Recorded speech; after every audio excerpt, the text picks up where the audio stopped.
Bangkai gajah Sumatera ini ditemukan warga di desa Karanghampa, Arongan, Lambale, Aceh Barat, Aceh.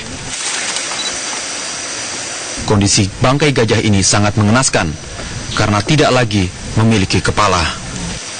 Tim Balai Konservasi Sumber Daya Alam didampingi polisi dari Polres Aceh Barat melakukan otopsi untuk mencari tahu penyebab kematian satwa yang dilindungi oleh negara ini. Tim medis BKSDA menemukan sejumlah lubang di tubuh gajah yang diduga merupakan lubang bekas tembakan. Petugas menduga gajah ini menjadi korban praktek perburuan ilegal. Para pemburu memotong kepala gajah untuk dijadikan hiasan setelah diawetkan dengan air keras. Atau mungkin juga untuk memudahkan dalam mengambil gading gajah. Dari usianya? Kalau dari usia gajah kita kira-kira lebih kurang umurnya sekitar 20 tahun. Ini betina atau jantan? Jantan. Jantan. Kematian prediksi udah berapa lama enggak?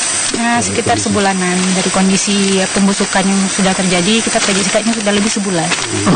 Karena memang organnya sudah membusuk semua ya. Polisi terus melakukan penyelidikan dengan meminta keterangan sejumlah saksi, termasuk dari pihak perusahaan perkebunan, pemilik lahan di mana bangkai gajah ditemukan.